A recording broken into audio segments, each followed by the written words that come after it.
Hello students, welcome to Gateway classes. So design and analysis of algorithm. This is one of the most important subject for computer science. BTech third year में ये subject पढ़ाया जाएगा AKTU में, और इसकी unit 1 का आज lecture number 1 मैं यहाँ पर आप लोगों के लिए लेके आई हूँ, और इसमें इंट्रोडक्टरी कॉन्सेप्ट्स इस सब्जेक्ट से रिलेटेड हम लोग आज कवर करेंगे। सब्जेक्ट का नाम है design and analysis of algorithms. That means the core concept which we are going to study is basically algorithm. Algorithm क्या होता है, कैसे उसको एनालाइज किया जाता है, किस तरह डिफरेंट एल्गोरिथम्स डिजाइन होते हैं, ये डिफरेंट स्ट्रैटेजीज और एनालिसिस मेथड्स आप इस सब्जेक्ट में पढ़ते हैं। ठीक है, तो सबसे पहले तो एल्गोरिथम क्या होता है, एनालिसिस किसको कहते हैं, क्या कैरेक्टरिस्टिक्स एक अच्छे एल्गोरिथम के होते हैं, उन सब बातों को थोड़ा थोड़ा आज इंट्रोडक्टरी मैनर में डिस्कस करेंगे, और फिर इलेबोरेटेड हम इस सब्जेक्ट को जब पढ़ेंगे तो 1 बाय 1 हर एक टॉपिक को हम स्ट्रेच करके डिटेल में देखेंगे। ठीक है, और फिर भी जितने भी कॉन्सेप्ट्स इस पर्टिकुलर लेक्चर में इंक्लूडेड हैं उससे रिलेटेड जो AKTU में PYQ हैं वो सारे आपके यहाँ पर कवर अप हो जाएंगे, और मैं लास्ट में आपको PYQs दिखा भी दूंगी इन टॉपिक्स पर क्या क्या प्रीवियस ईयर में क्वेश्चंस आए हैं। ठीक है, ओके, तो happy independence day to all of you. और बेटा इंडिपेंडेंस डे ऑफर है गेटवे क्लासेस एप्लीकेशन में, जितने भी कोर्सेज अवेलेबल हैं फर्स्ट ईयर, सेकेंड ईयर और थर्ड ईयर स्टूडेंट्स के लिए, AKTU से जो अपनी बीटेक कर रहे हैं उन सब के लिए coupon code independence day available है, और आप इसका बेनिफिट ले सकते हैं और टाइमली जो आपके कोर्सेज हैं उसमें एनरोल करके अपनी पढ़ाई शुरू कर सकते हैं। चलिए स्टार्ट करते हैं।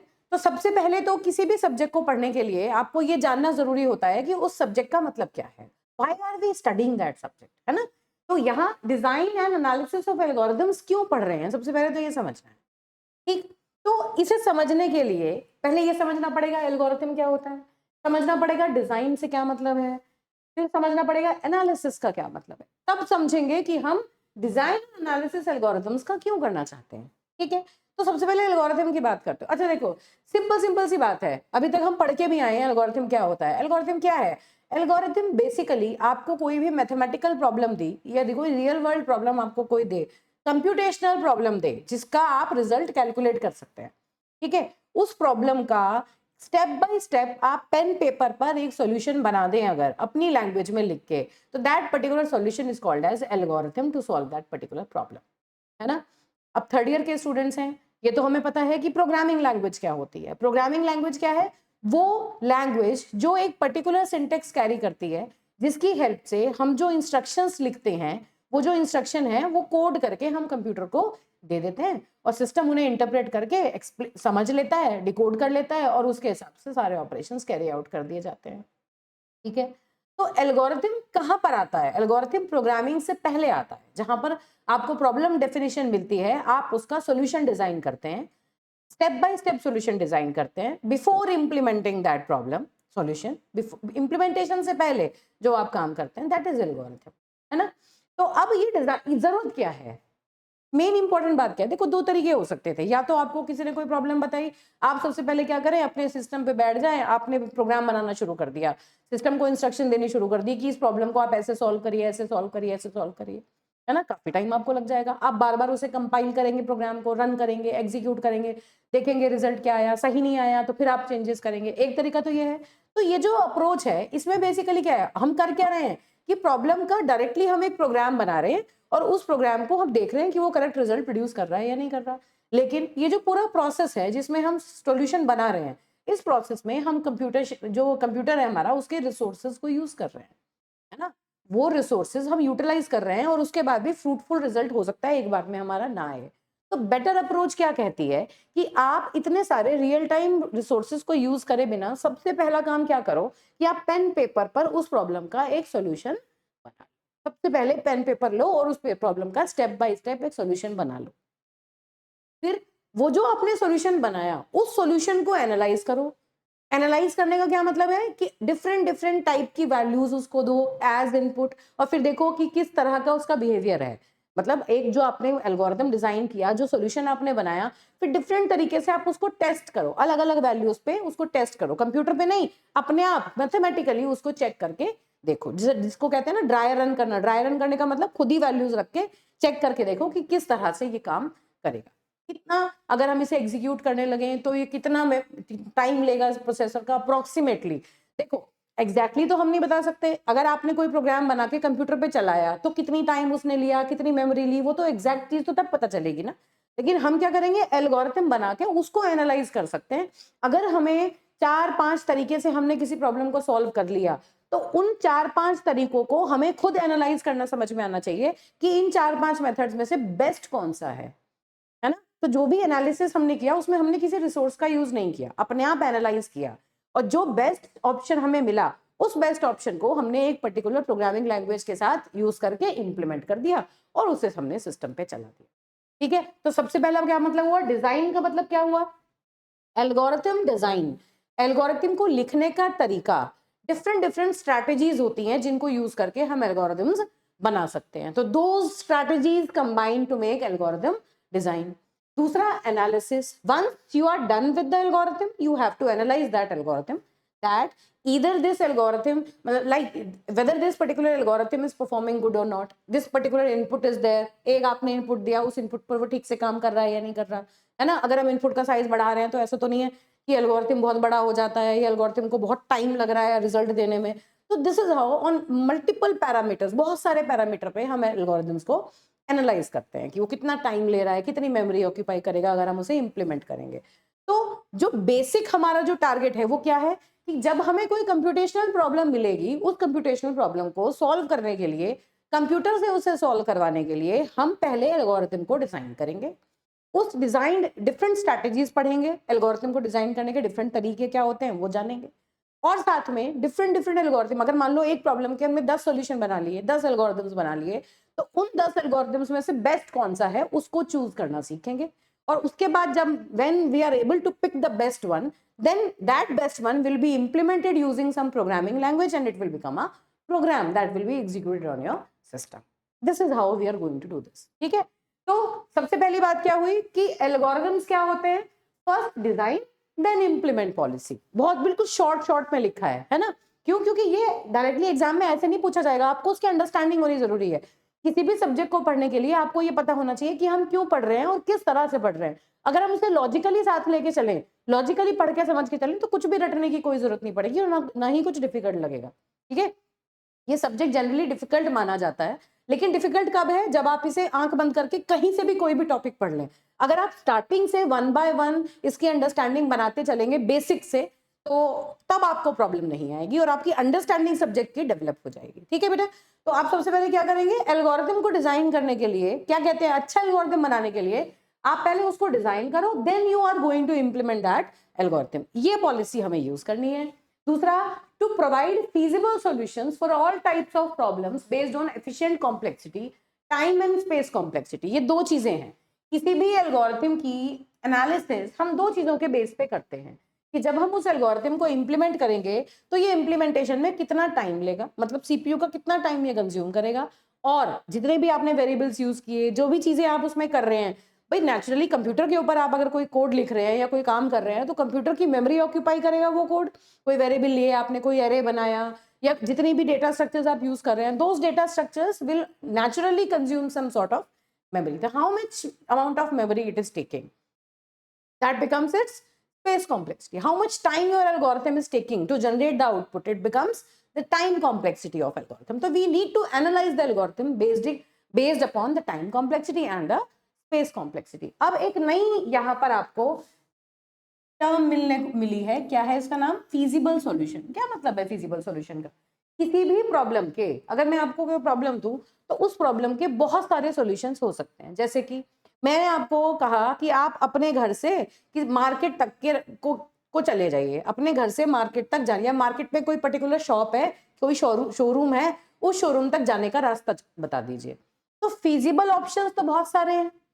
एक जगह से दूसरी जगह जाने के 4, 5, 6, 7, 8, 10 या उससे भी ज्यादा रास्ते हो सकते हैं, लेकिन ऑप्टिमल कौन सा होगा, बेस्ट कौन सा होगा, जो कम टाइम ले, जिस पर टाइम कम लगे, या जिसकी कॉस्ट कम हो, वो हमारे अकॉर्डिंग डिपेंड करता है, हमारी सिचुएशन के या एप्लीकेशन के अकॉर्डिंग डिपेंड करता है कि हमें हमारा कंस्ट्रेंट क्या है ना। हम चाहते हैं कि हम सस्ते में चले जाएं, ज्यादा पैसे ना लगे, तो एक रास्ता पकड़ेंगे। हम चाहते हैं कि हम अगर हो सकता है किसी रास्ते में बहुत सारे गार्डन्स हों, अच्छी ग्रीनरी हो, हम शाम को वॉक करके जाना चाहते हैं तो हम उस रास्ते को चूज करेंगे। तो depending upon the situation which particular out of those 10 feasible solution, 10 feasible options, which one is optimal, it depends upon our situation, our constraint, हमें किस चीज की रिक्वायरमेंट है। तो that will be the optimal solution. Optimal कौन सा होगा? Naturally अगर इन जनरल हम बोलते हैं तो ऑप्टिमल किसे कहते हैं? वो जो कम टाइम ले, कम कॉस्ट ले, उसको हम ऑप्टिमल बोल देते हैं। अब अलग अलग प्रॉब्लम्स हो सकती हैं भाई, कोई ऐसी कंप्यूटेशनल प्रॉब्लम है आपके पास कि आप दो पॉइंट्स हैं, उनके बीच का डिस्टेंस फाइंड आउट कीजिए। उसको डिस्टेंस को मतलब एक पॉइंट से दूसरे पॉइंट तक जाने का रास्ता जो है, कम कॉस्ट का रास्ता निकालिए। तो ये किस तरह की कंप्यूटेशनल प्रॉब्लम है? ये मिनिमाइजेशन प्रॉब्लम है, जहां पर जो आपको रिजल्ट है उसको मिनिमाइज करना है, कम से कम कॉस्ट में पहुंचना है ना। दूसरी तरह की प्रॉब्लम क्या हो सकती है? Maximization problem. उसमें आप क्या कहेंगे कि मुझे क्या करना है कि मुझे कहीं से सपोज मुझे अपनी कोई चीज, कोई प्रोडक्ट बेचना है ना, तो मुझे क्या करना है? प्रॉफिट को मैक्सिमाइज करना है।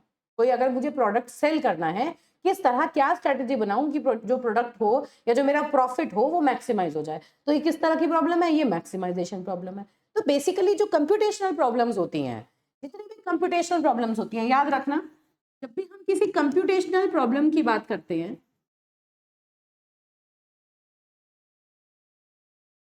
computational problem can be an optimization problem also. Optimization problem का मतलब क्या होता है? ऑप्टिमाइजेशन का मतलब या तो मिनिमाइजेशन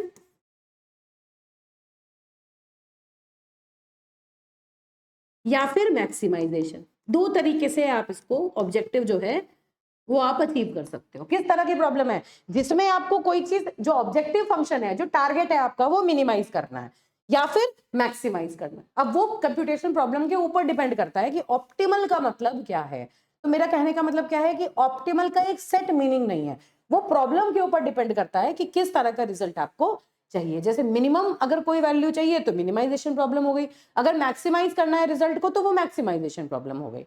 ठीक है, तो हमारा जो बेसिकली टारगेट है वो ये है कि अगर एक काम को करने के 10 तरीके हैं तो हमें वो 10 तरीके पहले आइडेंटिफाई करने हैं और उन 10 में से जो बेस्ट मेथड है उसको चूज करके आगे चले जाना है। This way we are going to analyse the algorithm. So जो वो 10 मेथड्स है ना जिनके थ्रू हम सॉल्यूशन तक पहुंच सकते हैं, वो क्या है? Feasible solutions. और उनमें से जो हमारी सिचुएशन के अकॉर्डिंग बेस्ट मेथड है वो है ऑप्टिमल सॉल्यूशन। तो इन बातों के बारे में हमें डिस्कस करनी है। तो ये सारी चीजें, ये जो मैंने आपको बताया, ये पूरे के पूरे सब्जेक्ट में डिफरेंट कंप्यूटेशनल प्रॉब्लम्स को कैसे एल्गोरिथम्स बनेंगे, कितनी तरह से हम उसे बना सकते हैं, कैसे हम उसे ऑप्टिमाइज करेंगे, ये सारी बातें हम इस सब्जेक्ट में पढ़ेंगे। बहुत मजेदार सब्जेक्ट है, बहुत इंटरेस्टिंग है और बहुत अच्छा सब्जेक्ट है।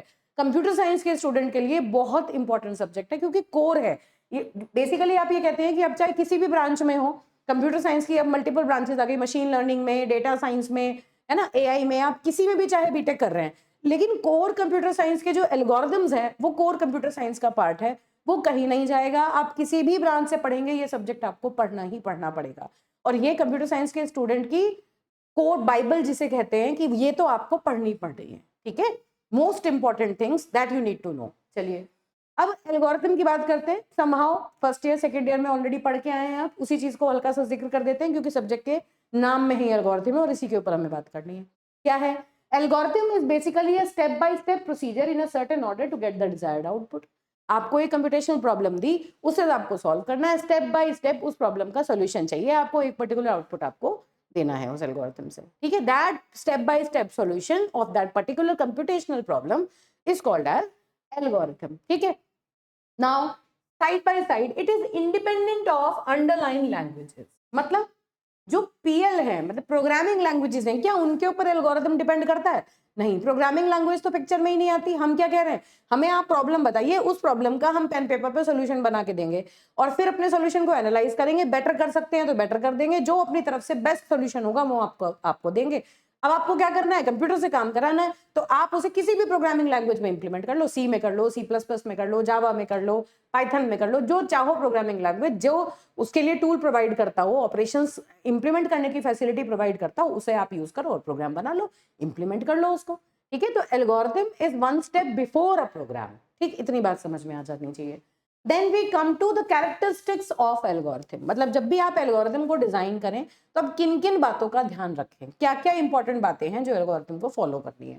पहली चीज इनपुट, जब भी कोई एल्गोरिथम आप डिजाइन करते हैं तो कोई भी एल्गोरिथम इनपुट एक्सेप्ट कर सकता है, हो सकता है इनपुट एक्सेप्ट करे, हो सकता है कोई एल्गोरिथम कोई भी इनपुट एक्सेप्ट ना करे, ठीक है। तो it can take 1 input, 2 input, और it can not take input at all. ऐसा भी हो सकता है कि एल्गोरिथम को इनपुट ले ही ना, है ना। क्यों? अगर मैं आपसे कहूं कि आप अपना नाम प्रिंट कराने के लिए अगर एल्गोरिथम लिख दीजिए, तो क्या आपको किसी इनपुट की रिक्वायरमेंट है? आप सिंपल एक प्रिंटफ स्टेटमेंट में प्रिंट और अपना नाम लिख देंगे उसके अंदर, दैट्स इट। उसने कोई इनपुट एक्सेप्ट किया? नहीं किया। इनपुट का मतलब कि जब कोड आप एग्जीक्यूट करेंगे इम्प्लीमेंट करने के बाद, तो वो यूजर से कोई वैल्यू लेगा, यूजर कोई वैल्यू देगा, उसके ऊपर वो काम करेगा। That value which is taken from the user is called as input. तो without taking input also you can write an algorithm, है ना। तो taking input is not mandatory to write an algorithm, this is an important thing, ठीक। Second is output. Output का मतलब क्या है कि जो भी एल्गोरिथम आप लिखें, एटलीस्ट 1 आउटपुट तो उसको जनरेट करना ही करना है। आप किसी भी कंप्यूटेशनल प्रॉब्लम का सोल्यूशन अगर बनाते हैं तो your algorithm should generate at least 1 output, जिससे कि ये पता चले कि उसका कंक्लूजिंग रिजल्ट क्या है, ठीक है। तो ऐसा नहीं हो सकता कि आपका एल्गोरिथम कोई आउटपुट ही ना दे, ऐसा फिजिबल नहीं है। तो each and every algorithm must produce at least 1 output, ठीक है। अब फीजिबल का मतलब क्या हुआ? It can be run using available resources. Feasible होना चाहिए, ऐसा नहीं कि आपने कुछ भी सॉल्यूशन लिख दिया और आपके पास वो रिसोर्सेज ही नहीं है जिनको लेके वो हो सकता है। ऐसे ऑपरेशंस यूज करें जो इजीली आप उन्हें इंप्लीमेंट कर सके, है। फीजिबल का मतलब है कि ऐसा सॉल्यूशन जिसको लिखा जा सके, इंप्लीमेंट किया जा सके। देन फाइनाइटनेस, इंपॉर्टेंट बात है। फाइनाइटनेस का मतलब क्या है? फाइनाइट किसको कहते हैं? एक ऐसी चीज जिसका अंत है ना। इनफाइनाइट कौन सी है? जो अनंत है। इनफाइनाइट का मतलब एक बार शुरू होने के बाद वो चलता रहेगा, कभी भी एंड नहीं होगा। एल्गोरिथम को ऐसा नहीं होना है। एल्गोरिथम एक पॉइंट पर स्टार्ट होगा और एक पर्टिकुलर स्पेसिफिक पॉइंट पर आके टर्मिनेट भी होना चाहिए। ऐसा एल्गोरिथम जो टर्मिनेट ही नहीं होता, चलता जाता है, वो रिजल्ट कब प्रोड्यूस करेगा? That will not produce a valid output, ठीक है। तो algorithm should be finite, this is the most important, one of the most important property of an algorithm. अब फाइनाइटनेस का मतलब क्या है? फर्स्ट ईयर में आपने लूप पढ़े हैं, है ना। लूप में क्या होता था कि इनफाइनाइट लूप आपने मान लो लगा दिया। सपोज मान लो मैंने यहाँ पर कोई एग्जांपल लिखा, i इज इक्वल टू 1, एक छोटा सा कोड लिख रही हूँ, while i less than equal to 10, और आप क्या कर रहे हैं? Print F percentile D I, आपने i को प्रिंट कर दिया और अब आप यहाँ पर i प्लस प्लस करना भूल गए। तो अब बताइए क्या कह रहा है ये? i की वैल्यू 1 है, कंडीशन ट्रू है, आप अंदर आ गए, i को प्रिंट कर दिया, फिर ये क्या? i की वैल्यू तो 1 ही रही और 1 is always less than equal to 10, तो ये कंडीशन तो हमेशा ट्रू रहेगी। क्योंकि आप यहाँ पर i प्लस प्लस लिखना भूल गए, i प्लस प्लस लिखते तो होता क्या? 1 2 3 4 अप टू 10 तक तो ये प्रिंट करता, जैसे 11 होता ये कंडीशन फॉल्स हो जाती, आप लूप के बाहर आ जाते। लेकिन अगर आपने एल्गोरिथम में इस तरह की कोई प्रॉब्लम लिख दी, इस तरह से अगर डिजाइनिंग कर दी, तो फिर ये क्या बनेगा? इनफाइनाइट है, ये तो कभी भी टर्मिनेट नहीं होगा। जब ये टर्मिनेट नहीं होगा तो एक वैलिड रिजल्ट प्रोड्यूस नहीं करेगा। तो this is, it has to be taken into the account. जब भी आप कोई एल्गोरिथम लिखे तो it should be a finite one, ठीक है। It should terminate after a certain point. चलिए, अब डेफिनेटनेस या अनएम्बिगुअस, दोनों का मतलब सेम है। डेफिनेट का मतलब क्या है? बिना किसी कंफ्यूजन का। अनएम्बिगुअस मतलब किसी में कोई एम्बिगुटी ना हो। एम्बिगुटी मतलब कंफ्यूजन ना हो। मतलब एक स्टेटमेंट आपने एल्गोरिथम के अंदर लिखा, उस स्टेटमेंट के 2 मतलब ना निकले। भाई एल्गोरिथम आप क्यों लिख रहे हैं? मान लीजिए कोई प्रोग्रामर है, वो आया, है ना, हम एक कंपनी में काम कर रहे हैं, हमने एक प्रॉब्लम का सोल्यूशन डिजाइन कर लिया, उसका एल्गोरिथम बना दिया। अब उस एल्गोरिथम को देख के अलग अलग लोग हैं जो अलग अलग लैंग्वेज में उसको यूज कर सकते हैं, इंप्लीमेंट कर सकते हैं।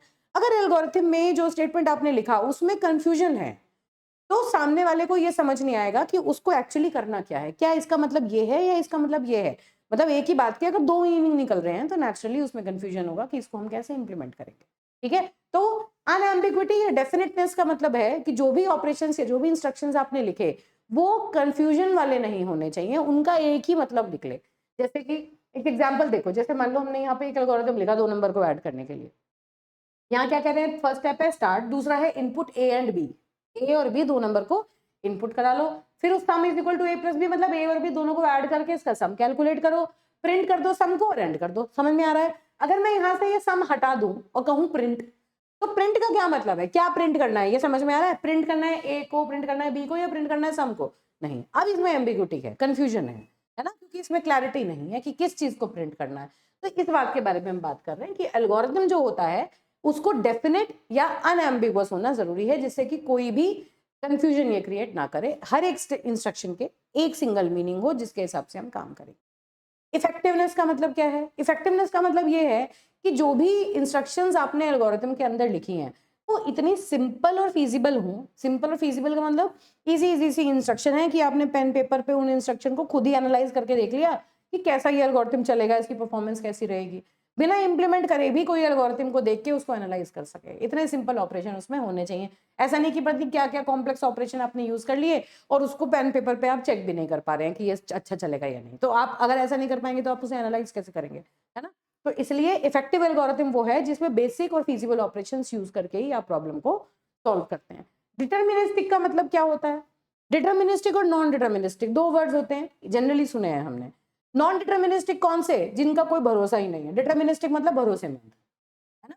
डिटर्मिनिस्टिक का मतलब क्या है कि आपने एक इनपुट एक बार दिया और जो आपके एल्गोरिथम ने रिजल्ट प्रोड्यूस किया, जितनी बार आप सेम इनपुट देंगे सेम रिजल्ट आएगा। Predictability, algorithm is predictable. आप सेम इनपुट अगर उसे 1000 बार भी देंगे तो सेम इनपुट पर वो वही आउटपुट देगा, एग्जैक्टली सेम आउटपुट देगा। Every time the output will not change, है ना। अगर आप इनपुट चेंज नहीं कर रहे तो आउटपुट चेंज नहीं होगा। जबकि नॉन डिटर्मिनिस्टिक बिहेवियर क्या कहता है कि हर बार आप सेम इनपुट दें और जो आउटपुट है वो चेंज हो सकता है। एक ही इनपुट पर एक ही आउटपुट आने की बजाय मल्टीपल आउटपुट कैसे आ जाएंगे, तो आपको कैसे पता चलेगा कि एल्गोरिथम काम कैसे कर रहा है? कभी वो कुछ रिजल्ट दे रहा है, कभी कुछ और रिजल्ट दे रहा है ना। तो डिटर्मिनिस्टिक बिहेवियर का मतलब है कि एक इनपुट पर हमेशा सेम आउटपुट आपको मिलना चाहिए। There should not be any confusion about that, ठीक है। तो these are the basic properties of algorithm. Exam में पूछा गया है, आ जाता है, ये पूछा जा सकता है। फिर उसके बाद ये लिख देती हूँ मैं, एकेटीयू एग्जाम में ये चीज पहले पूछी जा चुकी है, एकेटीयू भी वाईक्यू में आता है, ठीक है। अब आगे देख लेते हैं difference between a priori and posterior analysis. क्या मतलब है? दो तरह से एनालिसिस करते हैं जब भी हम एल्गोरिथम्स की बात करते हैं। तो देखो नाम से ही पता चल रहा है, प्रायरी एनालिसिस और पोस्टीरियर एनालिसिस। क्या होगा? प्रायरी एनालिसिस मतलब प्रोग्राम बनाने से पहले आपने क्या किया, एक प्रॉब्लम आपको मिली, उस प्रॉब्लम का आपने एल्गोरिथम बना लिया। दो तरीके हैं, या तो आप एल्गोरिथम बना लें, फिर एल्गोरिथम ना बनाएं, आप उसे इंप्लीमेंट कर दें, प्रोग्राम बनाएं, सीधा कंप्यूटर पे चलाएं, कंप्यूटर के वो रिसोर्सेज कंज्यूम करेगा, उसी पर निकाल निकाल के देखें वो कितनी मेमोरी कंज्यूम कर रहा है, कितना एग्जीक्यूशन टाइम उसे लग रहा है, अच्छी परफॉर्मेंस है या नहीं, कुछ चेंजेस कर सकते हैं या नहीं, ठीक है। तो प्रायरी मतलब इंप्लीमेंट करने से पहले, पोस्टीरियरी मतलब इंप्लीमेंट करने के बाद।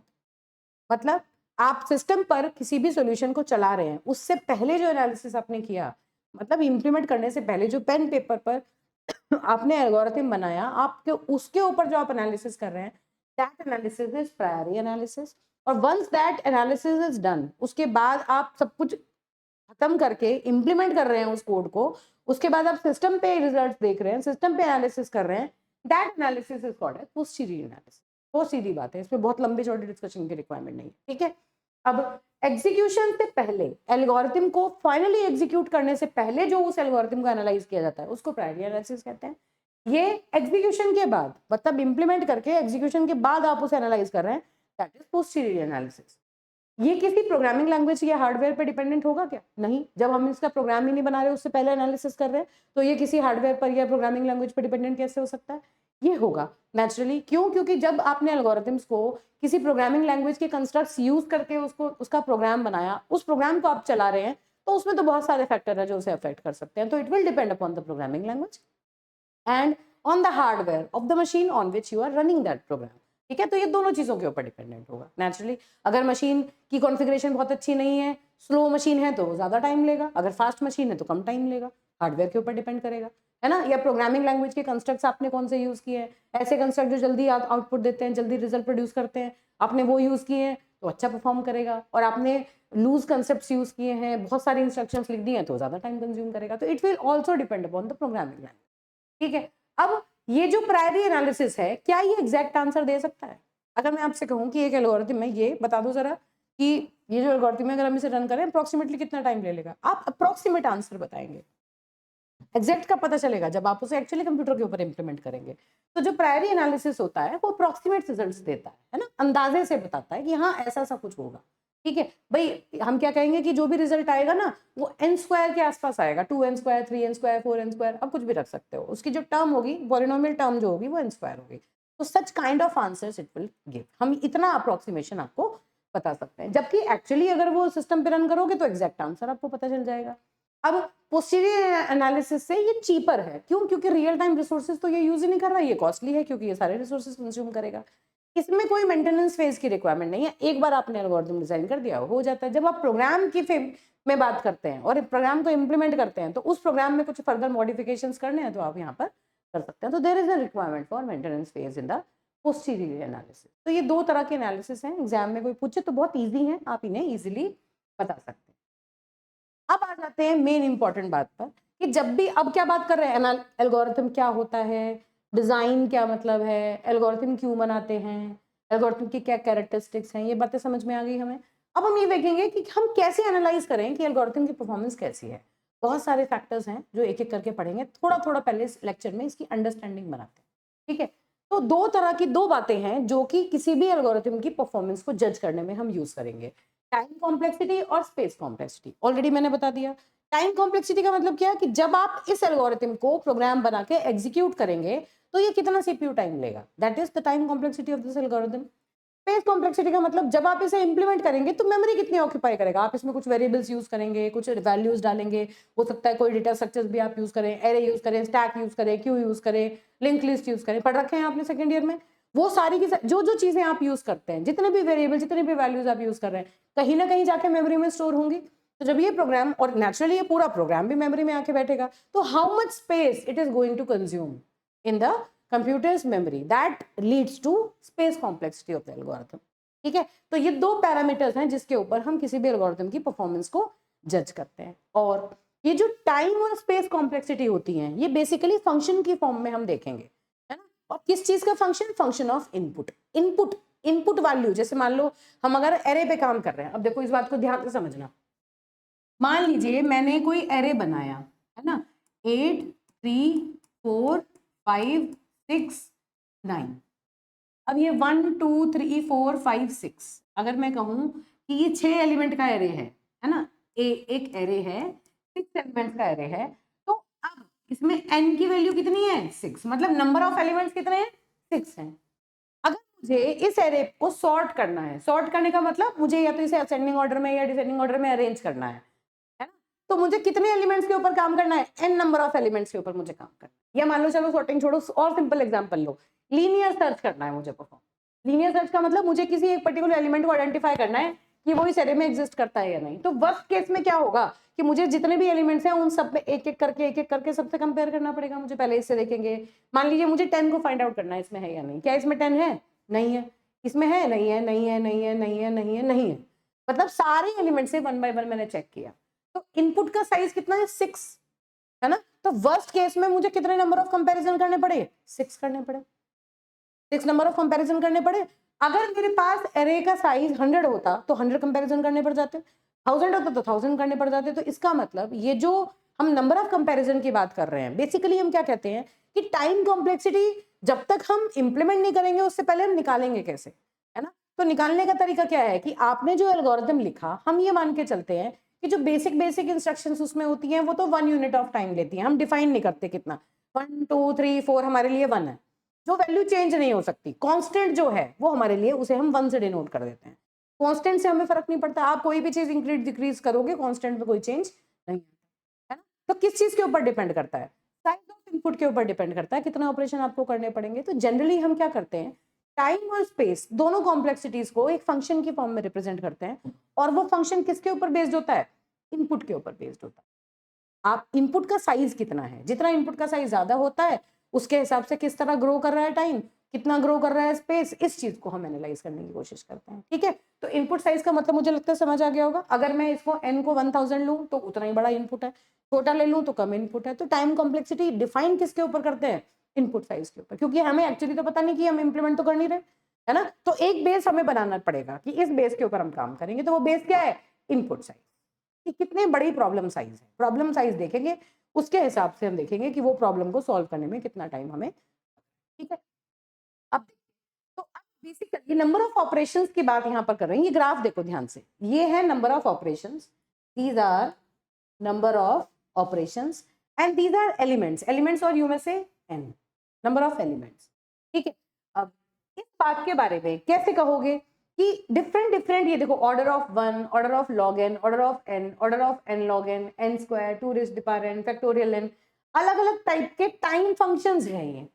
मतलब अगर आप क्या कह रहे हैं, नंबर ऑफ एलिमेंट जैसे जैसे बढ़ाओगे, अगर मैं नंबर ऑफ एलिमेंट्स में या नंबर ऑफ इनपुट्स की बात करूं, अगर टोटल एन इनपुट्स हैं तो ये एक एल्गोरिथम है, ये दूसरा, ये तीसरा, ये चौथा, ये पांचवा, ये छठा, ये सातवां, इस तरह से हमने मान लो फंक्शन दिए हुए हैं। तो कोई भी कॉम्प्लेक्सिटी समझ लो, टाइम या स्पेस कुछ भी समझ लो, तो एक एल्गोरिथम ऐसा है जिसमें एन की वैल्यू बढ़ा रहे हैं तब भी जो नंबर ऑफ ऑपरेशन है वो बढ़ ही नहीं रहे, कांस्टेंट है, चेंज ही नहीं हो रहे। वो कौन सा है? कांस्टेंट टाइम एल्गोरिथम, मतलब उसकी सेहत पे कोई फर्क ही नहीं पड़ रहा, वो इनपुट के ऊपर डिपेंड ही नहीं करता, है ना। दूसरा है लॉग एन, मतलब जिस स्पीड से एन बढ़ रहा है उतनी स्पीड से नहीं बढ़ रहा, उससे कुछ कम स्पीड से ये बढ़ रहा है। लॉग एन की वैल्यू नेचुरली एन से कम होती है ना। लॉग एन का मतलब क्या है? अगर आप बात करें लॉग एन, देखो कंप्यूटर में जब भी हम लॉग की बात कर रहे हैं, स्पेसिफिकली इस सब्जेक्ट में जब भी हम कैलकुलेशंस करेंगे, जितने भी हम कंप्यूटेशंस करेंगे, हम लॉग एन बेस 2 मान के करेंगे। हमेशा ध्यान रखना, जब भी मैं यहाँ लॉग एन कहूँ तो that means I am talking about log N base 2। ठीक है, बाइनरी नंबर के ऊपर हम काम कर रहे हैं। अब फिर ये कौन से हैं? जो इनपुट के लीनियर तरीके से बढ़ रहे हैं, जितना इनपुट का साइज बढ़ रहा है उतना ही नंबर ऑफ ऑपरेशन बढ़ गए। देखो इसके नंबर ऑफ ऑपरेशन इंक्रीज हो गए, है ना। ये कौन सा है कि जितना इनपुट साइज बढ़ रहा है उसमें साथ में लॉग एन और साथ में एन के साथ साथ लॉग एन को और मल्टीप्लाई कर दिया, एन लॉग एन, तो मतलब नंबर ऑफ ऑपरेशन थोड़े से बढ़े। फिर एन स्क्वायर, देखो जैसे जैसे इनपुट साइज बढ़ा, इनपुट साइज बढ़ते नंबर ऑफ ऑपरेशन कितने ज्यादा बढ़ने लगे। ऐसे ही उसके बाद आता है ये 2 raise to the power n, ये और फास्ट बढ़ रहा है। फिर फैक्टोरियल एन, ये और भी ज्यादा फास्ट बढ़ रहा है। तो कहने का मतलब क्या हुआ कि हमें जब एल्गोरिथम बनाना है तो एल्गोरिथम में इनपुट के ऊपर डिपेंडेंट हमें टाइम फंक्शन को या स्पेस फंक्शन को कैलकुलेट करना है, और वो जो फंक्शन आएगा उस फंक्शन की जो वैल्यू आएगी किस टर्म में वो आ रहा है, ये वैल्यू के हिसाब से हम देखेंगे कि कितना ज्यादा टाइम या कितना ज्यादा स्पेस उसको रिक्वायर्ड है। उस बेस पे हम देखेंगे कि कितना कॉस्टली हमारा वो एल्गोरिथम पड़ेगा हमें। ठीक है, तो इन सारी बातों की अंडरस्टैंडिंग हमें बनानी है कि किस तरह के फंक्शन है, उन्हें हमें कैसे एनालाइज करना है, ये चीज हमें यहाँ पर देखनी है। ये अगर नजर ठीक से नहीं भी आ रहा तो भी कोई प्रॉब्लम नहीं है, इसको मैं खूब इलैबोरेटेड पढ़ाऊंगी अभी। ठीक है बेटा, अब ये देखिए, तो जनरली हम क्या करेंगे कि जब भी किसी भी एल्गोरिथम को हमें एनालाइज करना है तो हम ये कैलकुलेट करेंगे कि वो जो एल्गोरिथम है वो कितने रिसोर्सेज हमारे यूज कर रहा है। ठीक है, और मान लो समहाउ नेक्स्ट लेक्चर में मैं बताऊंगी कि आपको अगर कोई कोड गिवन है तो उस कोड को एनालाइज करके आप कैसे कोई इक्वेशन लिख सकते हैं और फिर उससे उसकी कॉम्प्लेक्सिटी फाइंड आउट कर सकते हैं। मल्टीपल तरह के मेथड्स हैं जिससे हम ये काम कर सकते हैं। अभी के लिए फिलहाल के लिए हमें क्या समझना है कि हम ये कह रहे हैं कि resources for an algorithm are usually expressed as a function of input. मतलब कि अगर मैं ये कहूं कि कोई भी एल्गोरिथम है, suppose there is an algorithm A, कोई एल्गोरिथम ए है, एल्गोरिथम का नाम है ए, जिसकी time complexity function of input है। एन क्या है? एन एक इनपुट है एल्गोरिथम को जो वैल्यू हम देते हैं, इसके ऊपर एल्गोरिथम काम करेगा। And that equation is represented as A N square plus B N plus C. इस तरह से हमारी कुछ हमने देखा कि इतने नंबर ऑफ ऑपरेशंस हमें करने पड़ेंगे। अब बताइए कि ये जो एल्गोरिथम है इसकी टाइम कॉम्प्लेक्सिटी किस ऑर्डर में चलेगी। अब मुझे एक बात जरा ध्यान से समझो, इसमें कितने कांस्टेंट्स हैं। जब भी आप किसी क्वाड्रेटिक इक्वेशन नजर आ रही है, ये ए बी सी, ये वैल्यूज क्या है? कांस्टेंट्स हैं। कांस्टेंट्स का मतलब क्या है कि आप कुछ भी कर लीजिए, इनकी वैल्यू तो चेंज होगी नहीं। तो क्या ऐसी चीज जो खुद चेंज नहीं होती, क्या वो किसी दूसरे को या एफएन के फाइनल वैल्यू में कंट्रीब्यूट कर सकती है? बहुत ज्यादा नहीं करेगी।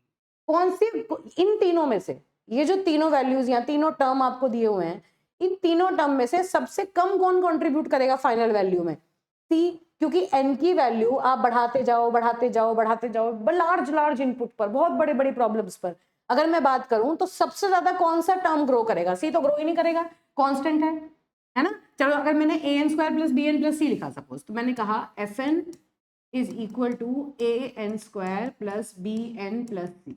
अगर मैं एन की वैल्यू 2 ले लूं तो उसके बाद क्या आएगा? F of 2 is equal to A into 2 square plus B into 2 plus C, है ना। अगर मैं ए और बी को 1 मान लूं तो ये क्या हुआ? ये 4 आ गया प्लस ये, सपोज ए और बी जो है वो 1 है तो ये this is 4 this is 1 plus c, ये तो कांस्टेंट है, इसकी कोई बात ही नहीं है, 2, दिस इज 2। तो देखो यहीं से सिर्फ एक वैल्यू डालने से मुझे ये समझ में आ रहा है कि यहाँ तो 2 है लेकिन यहाँ पर 4 आ गया, ये 2 है, ये 4 आ गया। अगर मैं n की वैल्यू को 100 रखने लगूँ, सपोज मैं n की वैल्यू को 100 रखूँ, तो ये पूरी की पूरी इक्वेशन क्या बनेगी, a इंटू 100 का whole square plus b into 100 plus 3। इसकी सेहत पे तो अभी भी कोई फर्क नहीं है, ये सिर्फ 100 से मल्टीप्लाई हुआ, लेकिन ये तो 10,000 से मल्टीप्लाई हो गया, a की वैल्यू तो 10,000 से मल्टीप्लाई हो गई। तो इसका मतलब क्या हुआ कि ये जो पूरी की पूरी इक्वेशन हमारी निकल के आई, इस पूरी इक्वेशन में इन तीनों में से सबसे ज्यादा डोमिनेंट टर्म कौन सा है जिसके ऊपर फाइनल fn की वैल्यू डिपेंड करती है, ये वाला है ना, यही तो मतलब हुआ। तो इस बात को हम क्या कहेंगे कि जब भी हमें कोई टाइम फंक्शन या स्पेस फंक्शन दिया है, उस स्पेस फंक्शन में से जो सबसे बड़ी पावर वाली वैल्यू है, जो डोमिनेंट टर्म है, उस बड़ी पावर वाली वैल्यू को हम देख लेंगे, उसे निकाल लेंगे, बाकी सबको उसके सामने इररिलेवेंट छोड़ देंगे। तो बस अब इस बात से हमें क्या समझ में आ रहा है, इस बात से हमें ये समझ में आया कि इन तीनों में से ये दो तो उतनी सिग्निफिकेंट नहीं है, ये वाली जो टर्म है ये सिग्निफिकेंट है, इसमें से भी जो a की वैल्यू है वो सिग्निफिकेंट नहीं है, हमें कोई फर्क नहीं पड़ता। ये जो टाइम फंक्शन है इसकी जो वैल्यू है वो ज्यादा वेरी इसकी वजह से कर रही है, ये वो टर्म है। तो बस हमें ये काम करना है, किसी भी टाइम फंक्शन में से जो सबसे ज्यादा वेरी करता है टर्म, उस टर्म के बेसिस पे हम ये देख लेंगे कि ये किस तरह से इसकी परफॉर्मेंस रहेगी। तो बस यही चीज लिख रखी है, here n square term dominates the function when n gets sufficiently large। काफी बड़ी वैल्यू जब n की हो जाएगी तो यही एक है, ये वाला टर्म है जो सबसे ज्यादा ग्रो करेगा। ठीक है, अब इस टर्म को रखेंगे, बाकी सारे के सारे हम छोड़ देंगे, जो हाईएस्ट ऑर्डर टर्म है उसको रखेंगे, बाकी सबको छोड़ देंगे, और साथ में जो कोएफिशिएंट्स हैं उनको भी ड्रॉप कर देंगे। ठीक है, तो हम क्या कहेंगे, अब ये एसिम्प्टोटिक एक वैल्यू है, एसिम्प्टोटिक नोटेशंस आपने डेटा स्ट्रक्चर में पढ़ी हैं। एसिम्प्टोटिक का मतलब अप्रोक्सीमेट, है ना, जब भी किसी चीज को इनपुट के फंक्शन में अगर हम लिखने लगते हैं अप्रोक्सीमेट में, अप्रोक्सीमेशन में, उसको हम एसिम्प्टोटिक बोलते हैं। when anything, any time function is represented in the form of input in an approximate manner, that is called as in asymptotic notation way, है ना। मैथमेटिकली उसको किस तरह से हम इक्विवेलेंट कह सकते हैं, तो ये बेसिकली क्या कहेंगे कि fn को हम एसिम्प्टोटिकली इक्विवेलेंट कह सकते हैं n स्क्वायर के, और n being sufficiently large, n की वैल्यू बहुत बड़ी, मतलब इतनी बढ़ाते चले जाओ कि इनफाइनाइट, इसलिए लिख रखा है कि very very very large values of n, जो ये फंक्शन की वैल्यू है वो अप्रोक्सीमेटली n स्क्वायर के आसपास कहीं जाके मिलेगी आपको, क्योंकि n स्क्वायर के ऊपर ही वो डिपेंड करेगी। तो इसलिए हम बेसिकली क्या कहते हैं कि fn is asymptotically equal to n square, या इस चीज को और क्या कह सकते हैं कि fn is equal to order of n। Order of, ये एसिम्प्टोटिक नोटेशन नहीं है, ऑर्डर ऑफ n मतलब कि जो टाइम कॉम्प्लेक्सिटी होगी, टाइम कॉम्प्लेक्सिटी ऑफ fn, इसको मैं अगर टाइम फंक्शन कहूं तो time complexity of fn should be order of n square, it will be the order of n square, n square के ऑर्डर में वो ग्रो करेगी। ठीक है, इस तरह से बात करेंगे, जो भी हमें टर्म दिया होगा उसका जो डोमिनेंट टर्म होगा, उस डोमिनेंट टर्म के बारे में हमें निकाल के उसके हिसाब से हमें कंप्यूटेशन करना है। तो अब देखिए कितने टाइप के टाइम फंक्शंस होते हैं, इसके बारे में देखते हैं। सबसे पहले होते हैं कांस्टेंट टाइम फंक्शन, एग्जांपल से समझते हैं। ये फंक्शन है, इसमें कोई वेरिएबल है क्या, कोई वेरिएबल नहीं है, इनकी वैल्यू कभी चेंज हो सकती है, नहीं होंगी। ये कैसे टाइम फंक्शन है, big O of 1, that is constant time function. Order of 1, order of 2, order of 3, कुछ भी लिख सकते हो, कोई भी कांस्टेंट, ऑर्डर ऑफ कांस्टेंट मतलब they will not be changed, उनकी जो टाइम कॉम्प्लेक्सिटी है वो सेम रहती है, किसी के ऊपर डिपेंड नहीं करती। अब इसमें देखो ये 3 फंक्शंस हैं, इसमें जो हाईएस्ट वैल्यू है, हाईएस्ट ऑर्डर है, n की वैल्यू n की पावर 1, इसमें भी देखो n/2 है, इसमें भी n की पावर 1 है, तो हाईएस्ट ऑर्डर टर्म क्या है, n है ना। तो इसका मतलब इसकी जो कॉम्प्लेक्सिटी है वो ऑर्डर ऑफ n है, n के ऑर्डर में ग्रो करेगा ये तो सारे के सारे नेग्लिजिबल है, हाईएस्ट ऑर्डर कौन सा है, n है। ठीक है, अब इसमें देखो हाईएस्ट ऑर्डर क्या है, ये तो कांस्टेंट है, n स्क्वायर है, इसमें n स्क्वायर है, n है और 40 है, ये दोनों इतने सिग्निफिकेंट नहीं है, इसमें भी n स्क्वायर है, तो ये क्या है, big O of n square, this is order of n square, है ना। ये क्या है, इसमें n cube, n square, n 40, सबसे ज्यादा किसका है, n क्यूब, तो ये क्या है, ऑर्डर ऑफ n क्यूब। सबसे हाईएस्ट ऑर्डर टर्म जो है उसके अकॉर्डिंग इसकी एसिम्प्टोटिकली जो कॉम्प्लेक्सिटी होगी वो ग्रो करेगी। इसमें देखो ये 2 की power n, n square, n 40, ये इन सब के कंपैरिजन में 2 की पावर n जो है वो सबसे ज्यादा ग्रो करेगा, अभी देखेंगे इन चीजों को।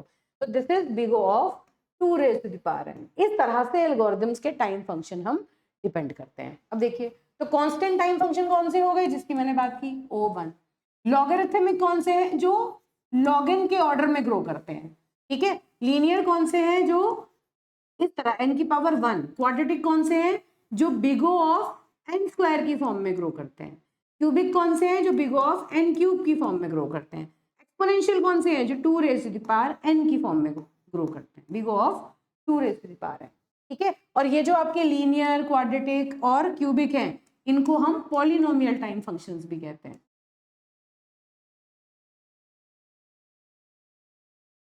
पॉलिनोमियल टाइम फंक्शन, ये लीनियर, स्क्वायर या क्वाड्रेटिक और cubic.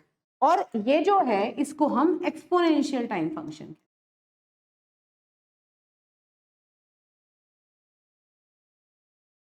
This is exponential time function, ठीक है। इस तरह से टाइम फंक्शंस हम दिखा सकते हैं। तो कोई भी एल्गोरिथम होगा उसको एनालाइज करके जिस टाइम फंक्शन को हम कंक्लूड करेंगे उसके हिसाब से डिसाइड करेंगे कौन सा एल्गोरिथम बेटर, ठीक है। जैसे जैसे पढ़ते जाएंगे ये अंडरस्टैंडिंग हमें और क्लियर होती जाएगी। तो order of growth of function का क्या मतलब है? ये एक बहुत जनरल स्टेटमेंट है जो कि काफी चीजों का आइडिया आपको देगा, है ना। इसमें से मल्टीपल वैल्यूज अभी हम कैलकुलेट कर करके चेक करेंगे। क्या कहते हैं कि ऑर्डर ऑफ ग्रोथ का मतलब क्या है कि जैसे जैसे how the time of execution depends on the length of input, किस हिसाब से वो डिपेंड करता है। जैसे कि 1 मतलब कांस्टेंट टाइम एल्गोरिथम, ये बेसिकली कॉम्प्लेक्सिटीज की बात कर रहे हैं। As a function of input हमने टाइम कॉम्प्लेक्सिटीज लिखी हुई है ना, फंक्शन लिखे हुए हैं। 1 कांस्टेंट है, 1 से बड़ा है log log n, log log n से बड़ा है log n, फिर इससे ज्यादा है अंडर रूट n से बड़ा है n से बड़ा है n log n, फिर चाहे n log n, n log square n, n log cube n, है ना, ये 2n 3n कितने भी हो, n की पावर है बस।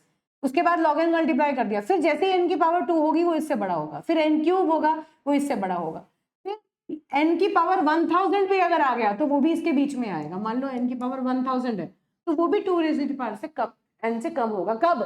फॉर वेरी वेरी, ये देखो ये n की वैल्यू 1 2 3 4 5 6 की बात नहीं कर रहे, for somehow for very large values of n, कहीं ना कहीं जाके n की ऐसी वैल्यूज आ जाएंगी जिनके ऊपर n raise to the power 1000 की value 2 raise to the power n से कम आएगी। तो इसलिए टाइम फंक्शन के जो ऑर्डर ऑफ ग्रोथ है उसको इस हिसाब से हम अरेंज करेंगे कि हम ये मान के चलेंगे कि कितनी भी बड़ी आप वैल्यू ले लो लेकिन ये फंक्शन जो है, ये जो ऑर्डर है ये हमेशा सेटिस्फाई रहेगा, ठीक है। उस हिसाब से ये मत समझना कि हमने n की वैल्यू 2 रखी तो ये तो 2 raise to the power n तो कम आ रहा है, 2 रेज़ टू द पावर 1000 तो बहुत ज्यादा आ रहा है ना, ऐसा नहीं है। For very very large values of n we are taking it into account, ठीक। फिर 2 raise to the power n, उससे बड़ा 3 raise to the power n, और फिर सबसे बड़ा आएगा आपका n raise to the power n, जिसको बेसिकली हम फैक्टोरियल n के लिए भी रिप्रेजेंट करते हैं। फैक्टोरियल n को बेसिकली हम order of n raise to the power n की तरह लिखते हैं। जब आगे पढ़ेंगे ना तो ये चीज और अच्छे से क्लियर होगी, ठीक है। अब ये सारी बातें समझने के लिए एक बहुत सिंपल सा एग्जांपल यहाँ लेके चलते हैं, इसके थ्रू देखेंगे, ठीक है। ये 4 फंक्शन मैंने लिए हुए हैं, log n, n स्क्वायर और 2 raise to the power n। अब हम देखते हैं जैसे जैसे हम n की वैल्यूज को इंक्रीज करते हैं किस तरह से ये फंक्शन ग्रो करते हैं। सपोज मैंने n की वैल्यू मैंने ली 2, मैं n की वैल्यू 2 की पावर में ले रही हूँ जिससे कि ये, क्योंकि 2 की पावर दी हुई है, यहाँ log n है तो वो वैल्यूज हम इजीली कैलकुलेट कर लेंगे। n की वैल्यू अगर मैं 2 लूँ तो this is log 2 base n, this is log 2 base 2, है ना, तो दैट इज 1। n की वैल्यू 2 है तो दिस इज 2, 2 स्क्वायर तो दैट इज 4, n की वैल्यू 2 है तो 2 रेज़ टू द पावर 2, मतलब ये भी, ये वैल्यूज आ गई हमारी। अब चलिए चेंज करिए, n की वैल्यू को बढ़ाओ, n की वैल्यू मैंने 4 ले ली। नेक्स्ट जब 4 लेंगे तो ये क्या होगा, log 4 बेस 2, क्या वैल्यू आई, 2 आई। 4 का मतलब 2 स्क्वायर, कैसे लिखेंगे, log 2 2 स्क्वायर, है ना। इसे सॉल्व कैसे करेंगे, 2 log 2 बेस 2, ये क्या हो गया 1, तो क्या वैल्यू आ गई 2। ये तो पता है सिंपल मैथ्स है, तो बस इसी चीज को मैं यहाँ पर डायरेक्टली लिख रही हूँ। log 4 बेस 2 को क्या लिखेंगे 2 नेचुरली। अब n की वैल्यू 4 है तो ये आ गया 4, यहाँ 4 है तो 4 स्क्वायर दैट इज 16, यहाँ पर 4 है तो 2 रेज़ टू द पावर 4, ये कितना हो गया, ये भी 16। तो यहाँ आते आते देखो ये तो पता चल रहा है ये ग्रो कर रहा है, ये कम ग्रो कर रहा है, n ज्यादा ग्रो कर रहा है, n स्क्वायर काफी ग्रो कर रहा है, और अभी n स्क्वायर और 2 raise to the power n दोनों साथ साथ चल रहे हैं। और बड़ी वैल्यूज लेते हैं तो यहाँ पर हमें डिफाइन होना स्टार्ट हो जाएगा। मैंने फिर ली n की वैल्यू 8, 2 की पावर में ये वैल्यू मैं कंसिडर कर रही हूँ, आप कितने भी कर सकते हैं, इजीली आप यहाँ से देख पाएंगे। 2 क्या करेंगे, 8 को कैसे लिख सकते हैं, 2 क्यूब और वो 3 आगे आ जाएगा, है ना, तो 3 आगे आ गया तो इसकी वैल्यू क्या आएगी, 3 आएगी, ठीक है। इतनी बात तो समझ में आती है। अब n की वैल्यू 8 है तो ये 8 है, देखो सिग्निफिकेंट डिफरेंस आ गया, ये काफी छोटा है, इससे हो गया। अब n की वैल्यू हमने ली 8, तो this is 8 square, that is 64, है ना। और यहाँ पर जब हमने n की वैल्यू 8 ली तो 2 raise to the power 8, it becomes 256 I think, देखते हैं। हाँ, दिस इज 256। तो देखो सिग्निफिकेंटली आपकी वैल्यू जो है वो ग्रो करने लगी। जैसे ही आपने n की वैल्यू बढ़ानी शुरू करी, ये जो 2 रेज़ टू द पावर है ना, ये फास्ट जा रहा है as compare to this one. तो मुझे लगता है आगे आप और लार्ज वैल्यूज को अगर आप चेक करेंगे, तो अगर हम इनका ऑर्डर बनाएं तो कैसे कह सकते हैं कि log n जो है उससे बड़ा है n से बड़ा है n स्क्वायर, और n स्क्वायर से भी बड़ा है 2 raise to the power n। इस ऑर्डर में ये जो फंक्शंस हैं, ये फंक्शंस ग्रो करेंगे, ठीक है। तो इस तरह ये चीज हमने यहाँ पर कंक्लूड कर दी। इस तरह कोई भी चीज आपको गिवन है, जैसे हमने ये लिखे हैं, इनमें जब आप log n n square n 2 raise to the power n 3 raise to the power n multiple values आप पुट करके देखेंगे, जैसे जैसे आप n की वैल्यूज बढ़ाते जाएंगे आपको ये सारी क्लैरिटी नजर आती जाएगी कि कौन से फंक्शन की वैल्यू कितनी स्पीड से आगे ग्रो करेगी, ठीक है। अब देखिए, अब दूसरा देखते हैं, order of growth for function में सेकंड वाला एग्जांपल देखते हैं। ये एग्जाम में आई हुई प्रॉब्लम है, AKTU में पूछा गया। दिस इज अगेन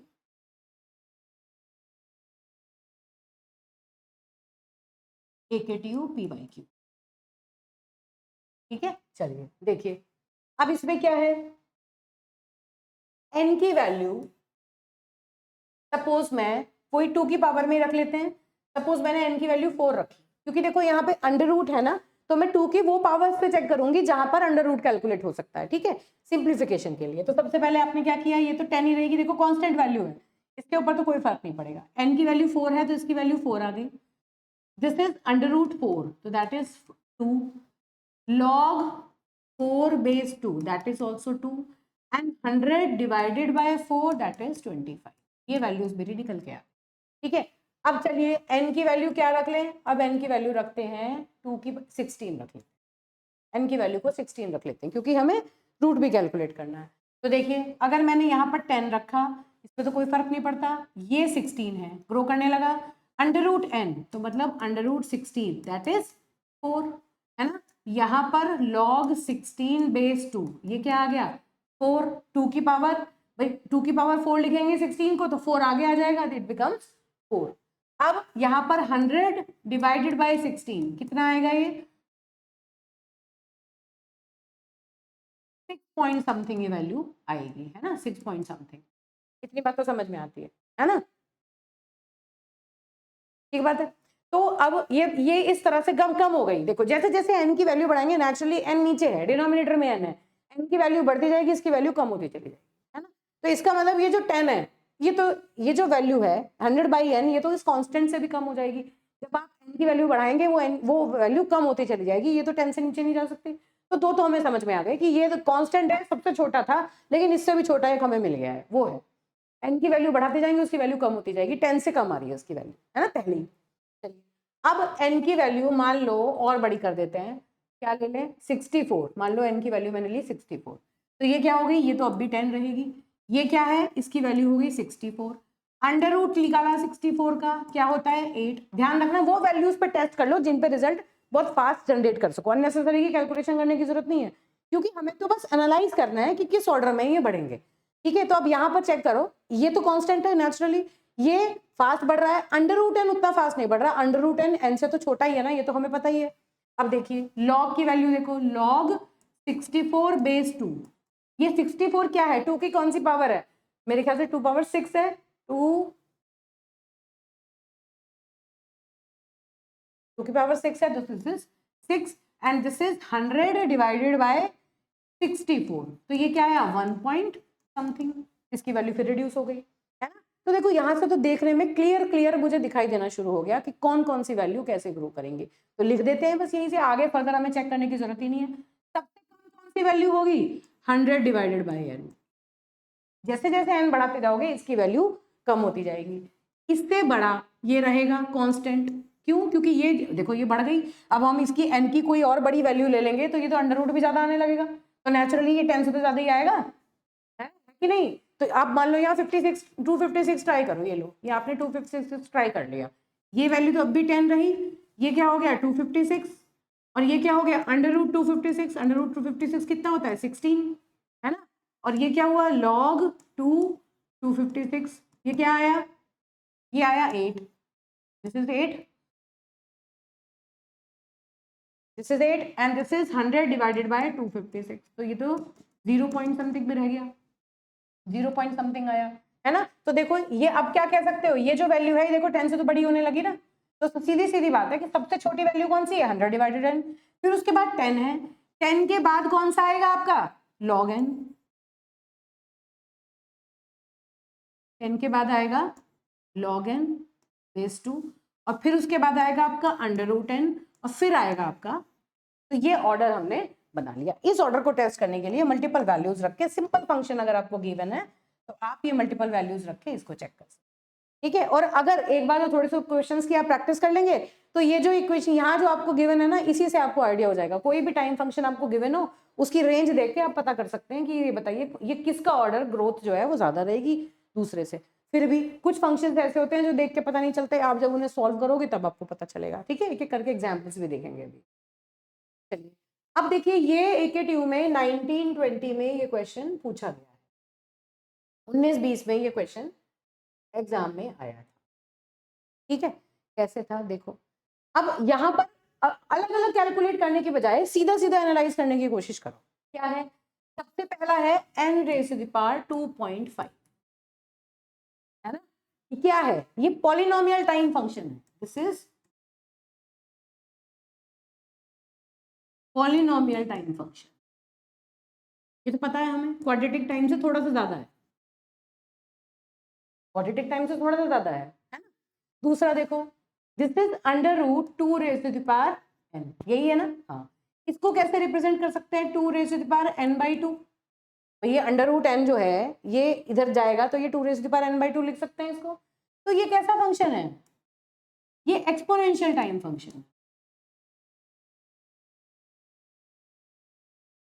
ये मैं दूसरा मेथड बता रही हूँ, सीधे सीधे देख के भी आप इस बात को बता सकते हैं, आप चाहें तो वैल्यूज पुट कर लें, लेकिन क्योंकि यहाँ पर बड़ी बड़ी पॉइंट्स में वैल्यू है तो हम कैलकुलेट करने के बजाय सीधे देखते हैं, ठीक है।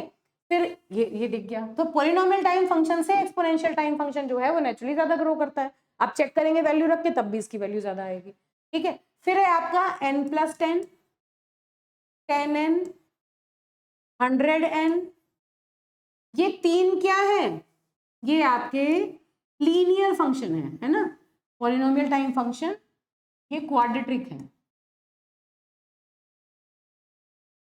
ये क्वाड्रेटिक फंक्शंस हैं। ये कैसे हैं, linear polynomial, linear polynomial time, ठीक है ना। ये तीनों लीनियर है, देखो तीनों में n की पावर 1 है, लेकिन फिर भी अगर इन्हें कोई ग्रो करने के हिसाब से कहने लगे तो सबसे कम कौन सा है, n, क्योंकि n के साथ कोई मल्टीप्लिकेशन में नहीं है, इसके कंपैरिजन में ये थोड़ा बड़ा है, इसके कंपैरिजन में ये थोड़ा बड़ा है। लेकिन अगर आप इन्हें ऑर्डर की बात करें कि अप्रोक्सीमेट ऑर्डर की बात करें तो तीनों का अप्रोक्सीमेट ऑर्डर सेम है, तीनों लीनियर पॉलिनोमियल टाइम है ना। ये नहीं कह सकते कि ये ज्यादा ग्रो करेगा या कम ग्रो करेगा, लेकिन फिर भी अगर आपको को असेंडिंग ऑर्डर लिखना है तो नेचुरली ये सबसे छोटा है, फिर ये उससे बड़ा है, फिर ये उससे बड़ा है, ठीक बात है ना। अब फिर आता है आपका n² log n, n² log n का मतलब क्या है, n की पावर में कोई फर्क नहीं है, n² के साथ log n को आपने मल्टीप्लाई कर दिया, है ना। तो ये क्या है, ये बेसिकली, अब देखो इनको ध्यान रखो, ये क्या है, n raise to the power 2.5, मतलब n की पावर जो है 2 से 3 होने में आधा ही फर्क है, ये n की पावर तो 2 ही है, n की पावर में कोई चेंज नहीं है, लेकिन log n मल्टीप्लाई कर दिया, तो इन दोनों में से कौन सी वैल्यू बड़ी है, ये वैल्यू बड़ी है, क्योंकि इसमें n की पावर में इंक्रीज किया है ना, इसमें n² में ही log n को मल्टीप्लाई किया है, इसमें n की पावर को इंक्रीज किया है, तो इसलिए this value is greater then this one. आप चाहें तो इसमें n की वैल्यू पुट कर करके हायर वैल्यूज पर आप इसको चेक कर सकते हैं, this value will be bigger than this particular, ठीक है। तो अब अगर मैं आपसे ऑर्डर बनाने को कहूं तो किस ऑर्डर में बनेंगे, सबसे बड़ी कौन सी हो गई ये, क्यों, क्योंकि ये तो एक्सपोनेंशियल टाइम फंक्शन है, सबसे ज्यादा ग्रो करेगा, ठीक है। अब आपके लिए ये काम है, जैसे मैंने इससे पहले वाले फंक्शन में किया था ना, ऐसे ही n की हायर वैल्यूज डाल डाल के देखना, तो जो ऑर्डर हम बना रहे हैं वही ऑर्डर निकल के आएगा। क्या,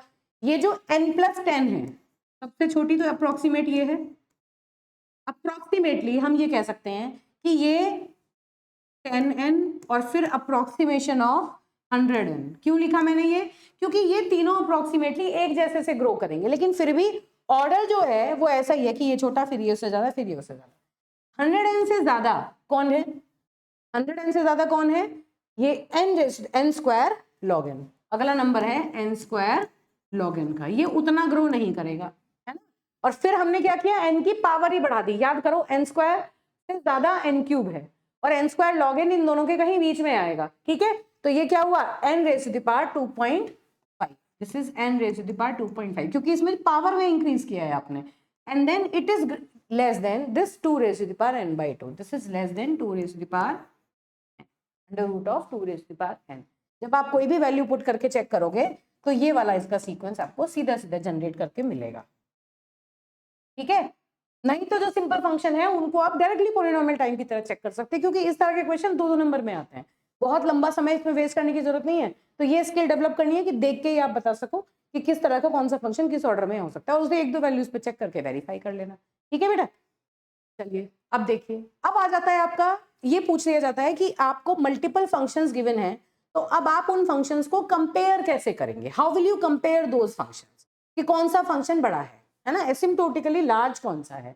देखिए दो फंक्शन है आपके पास, n स्क्वायर n क्यूब, बहुत सारे तरीके होते हैं, क्या करें भाई, या तो आप वैल्यूज पुट कर करके देख ले, n की वैल्यू पुट कर करके देख ले, जहां आपको बड़ी वैल्यूज मिल रही हैं वो फंक्शन बड़ा है, सिंपल है ना। या फिर अगर कोई कॉम्प्लेक्स टर्म आपको मिल रही है, आपको प्रूव करना है, एक तो तरीका होता है आपको निकालना है कि कौन सा बड़ा है ना, एक है आपको प्रूव करना है कि this function is higher than this one. तो आप क्या करेंगे, उस फंक्शन को थोड़ा सिंप्लीफाई कर लेंगे और उसको ऐसे टर्म में ले आएंगे जो कि ऑब्वियस से आप कह सकते हैं कि हाँ, यहाँ पर सिंपल वैल्यूज डाल के कंपेयर करके दिखा देते हैं कि देखो ये इससे बड़ा है, ठीक है। तो इस तरह से आप एसिम्प्टोटिकली लार्ज या स्मॉल किसी भी फंक्शन को बता सकते हैं। तो किस तरह के क्वेश्चन आते हैं, n स्क्वायर और n क्यूब, दो फंक्शन मान लो गिवन है, तो हमें प्रूव करना है कि fn जो है वो gn से एसिम्प्टोटिकली छोटा है ना। इसका मतलब क्या हुआ कि अप्रोक्सीमेट, एसिम्प्टोटिकली स्मॉलर का मतलब क्या हुआ कि जैसे जैसे n की वैल्यू को हम बढ़ाते जाएंगे, gn की जो वैल्यू होगी वो ज्यादा ग्रो करेगी as compare to n square.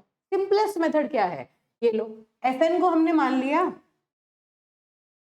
पहला फंक्शन हमने मान लिया fn, वो क्या है n स्क्वायर, और दूसरा फंक्शन है gn, उसकी वैल्यू है n क्यूब, ठीक है। चलो सिंपल क्या है, n की वैल्यू को पुट करके देख लेते हैं, दिख ही रहा है हमें, ये तो हमने पूरी की पूरी जो मैंने आपको सीरीज सीक्वेंस बताया उसी सीक्वेंस में n square is always less then n cube, पता ही है हमें ये बात। फिर भी चलो n की वैल्यू को 1 डालो, तो ये n स्क्वायर की वैल्यू कितनी आ गई 1, इसकी वैल्यू भी आ गई 1, ठीक है। अब n की वैल्यू मैंने ली 2, तो इसकी वैल्यू आ गई 4 और इसकी वैल्यू आ गई 8, है ना। 2 लेती देखो वो ग्रो कर रहा है। n की वैल्यू मैंने ली 3, तो इसकी वैल्यू कितनी आ गई 3 3 जा 9, और इसकी वैल्यू कितनी आ गई 3 3 जा 9 3 जा 27। तो देखो इसलिए हम ये कह सकते हैं कि ये जो नेचुरली ये जो fn है it is less then, एसिम्प्टोटिकली less than, सीधा सीधा बोल देंगे fn की जो वैल्यू है वो gn से हमेशा कम ही आएगी for large values of n। ये तो सिंपल एग्जांपल मैंने आपको दिया, मल्टीपल तरीके से आप इसको सॉल्व कर सकते हैं। सिंपल नहीं है तो ऐसा कुछ कर लो कि इसको लॉग ले लो दोनों तरफ का, दोनों तरफ का लॉग नहीं है तो आप इन्हें सिंप्लीफाई करके देखो कि कोई कॉमन चीज अगर कट जाए इनमें से।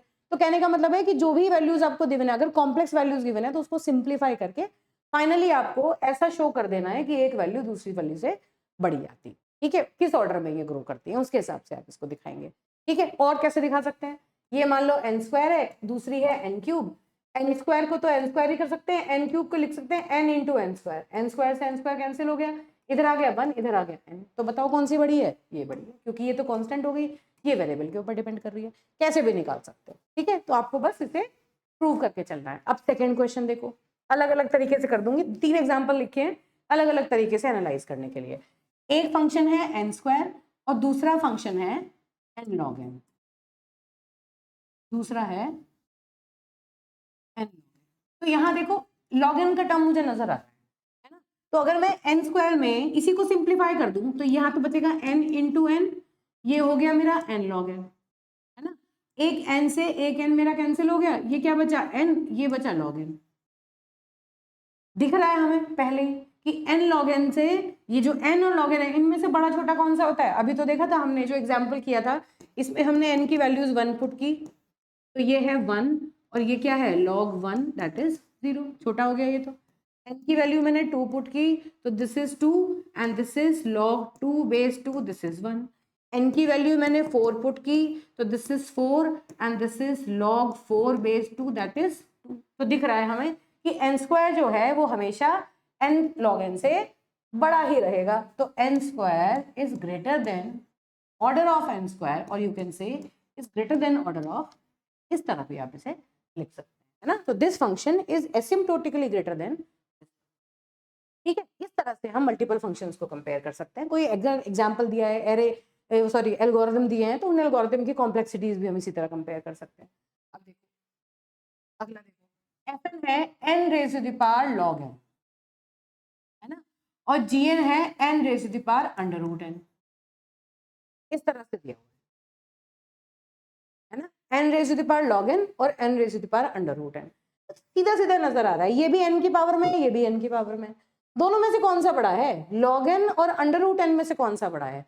जो बड़ा होगा वही फंक्शन बड़ा निकल जाएगा, उसमें तो कोई डाउट ही नहीं है। अब हम क्या करें, अच्छा तरीका क्या है, इसका लॉग ले लेते हैं, है ना। टेकिंग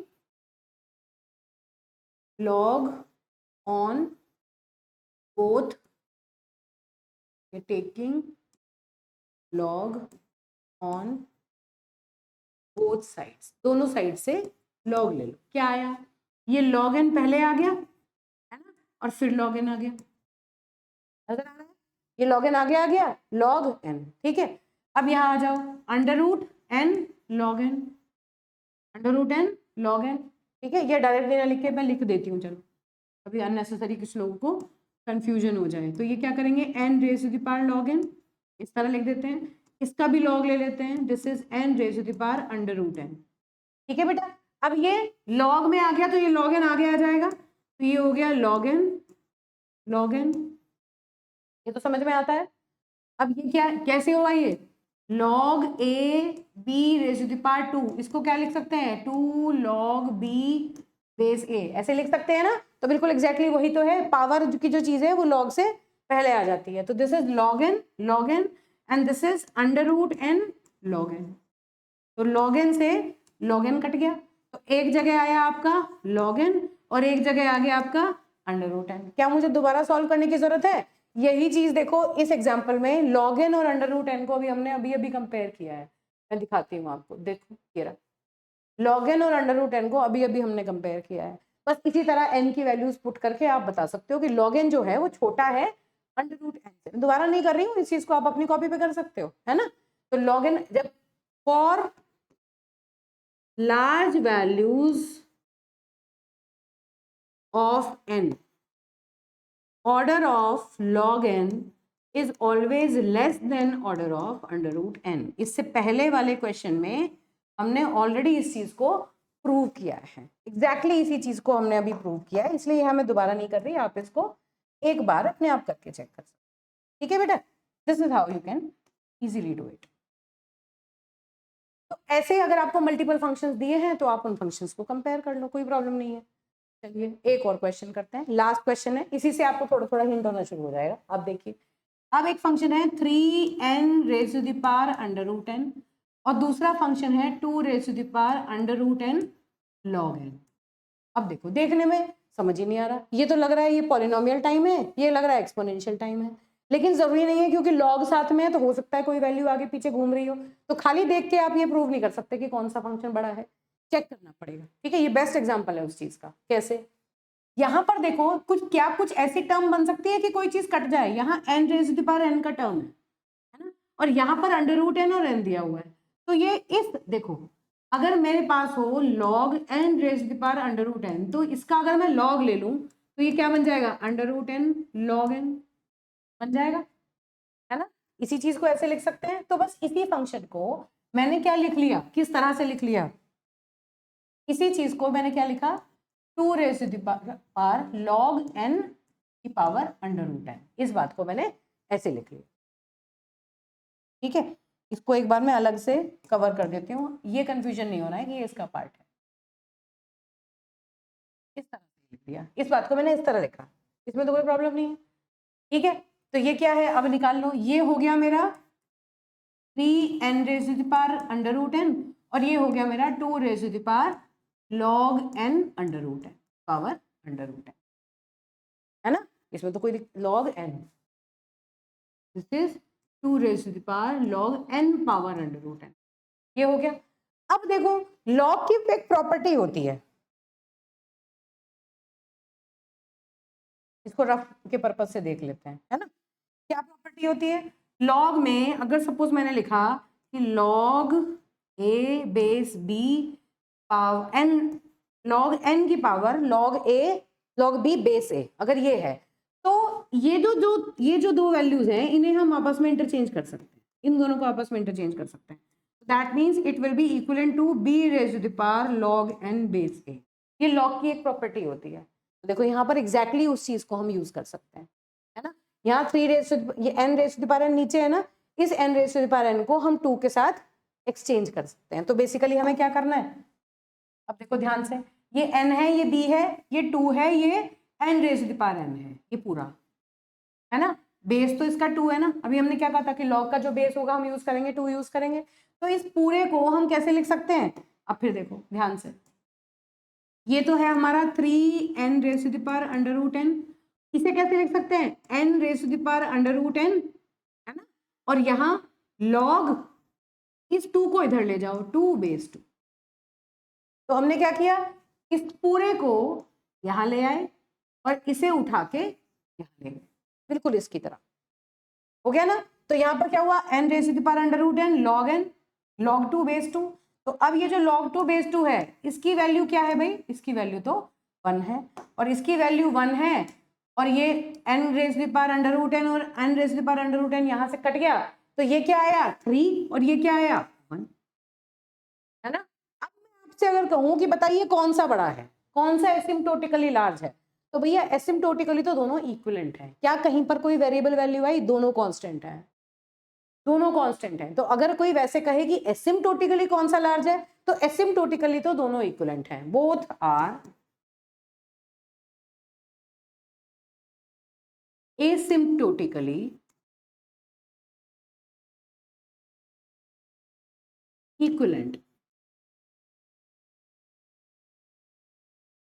है ना। एसिम्प्टोटिकली तो दोनों इक्विवेलेंट हैं। क्यों एसिम्प्टोटिकली, मतलब फंक्शन ऑफ इनपुट के अगर हम हिसाब से देखें अप्रोक्सीमेशन में तो दोनों सेम है। लेकिन फिर भी अगर मैं इन जनरल आपसे पूछूं वैल्यू के हिसाब से, for value based on value, based on value अगर मैं आपसे कहूं तो 3 into n raise to the power n is greater than 2 raise to the power under root n log n। तो हम ये बात कह सकते हैं, क्योंकि यहाँ 3 आया यहाँ 1 आया, 3 टाइम्स आया, लेकिन है दोनों भी एसिम्प्टोटिकली इक्विवेलेंट, ऐसा नहीं है, क्योंकि दोनों ही कांस्टेंट को प्रोड्यूस कर रहे हैं। n तो दोनों में कट गया, अगर कहीं भी एक n भी आ जाता है, n की पावर में कंपैरिजन होता तो समझ सकते थे दोनों कांस्टेंट है, मतलब दोनों कांस्टेंट टाइम है, ये भी कांस्टेंट टाइम है, ये भी, अगर आपस में कंपैरिजन करना हो तो इसलिए बोथ आर इक्विवेलेंट। ठीक है, इस तरह से आप इन्हें कंपेयर करेंगे। तो इस देख के क्या लग रहा था, ये तो पॉलिनोमियल टाइम है और ये एक्सपोनेंशियल टाइम है और ये पॉलिनोमियल टाइम है, ये तो नेचुरली बड़ा होगा। लेकिन जब हमने इन्हें सॉल्व किया, कंपेयर किया ग्रोथ के हिसाब से, तो देखा एसिम्प्टोटिकली दोनों फंक्शन जो है वो इक्विवेलेंट हैं। तो आपको बेसिकली क्या करना है, या तो आप n की वैल्यूज डाल डाल के चेक कर लो, है ना, या फिर आप बढ़िया सिंपलेस्ट तरीका है कि कुछ कॉमन टर्म्स निकाल के कट कर दो, दोनों साइड को सिंप्लीफाई कर लो, और जो सिंपल वैल्यू नजर आ जाएंगी आपको n 1 log n, उन टर्म से आपको सीधा पता चल जाएगा कि कौन से फंक्शन की ग्रोथ जो है वो कंपैरेटिवली कम आती है। ठीक है, इस तरह इस बेसिस पे मल्टीपल फंक्शन अगर हमें दिए हैं तो हम उन्हें कंपेयर आराम से कर सकते हैं। ठीक है बेटा, अब ये देखिए इन टॉपिक से एग्जाम में कौन कौन से क्वेश्चंस आए हैं उनको चेक करिए। पहला है what do you mean by algorithm, explain different characteristics of algorithm, 23 24 में ये क्वेश्चन पूछा गया था। फिर है how do you compare the performance of various algorithms. ठीक है, वही टाइम कॉम्प्लेक्सिटी और स्पेस कॉम्प्लेक्सिटी के बेसिस पे हम इन्हें कंपेयर करते हैं, उसको थोड़ा सा और एक्सप्लेन करेंगे नेक्स्ट लेक्चर में, और थोड़ा इसको इलैबोरेट करेंगे तो आप एग्जाम्पल से भी समझा पाएंगे। फिर explain how algorithms are analysed again on the basis of time and space complexity, और जो एसिम्प्टोटिक नोटेशन एसिम्प्टोटिक बिहेवियर के बारे में बात की वो इसमें बताना है।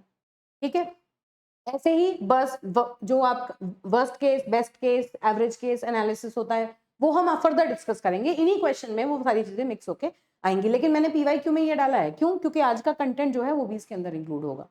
अब ये देखिए ये क्वेश्चन है बिल्कुल वैसा ही, rank following by growth rate, इसमें आप एन की वैल्यूज पुट कर करके चेक कर सकते हैं। 18-19 में ये क्वेश्चन आया था, rank following by growth rate, ये क्वेश्चन मैंने ऑलरेडी आपको सॉल्व करवा दिया।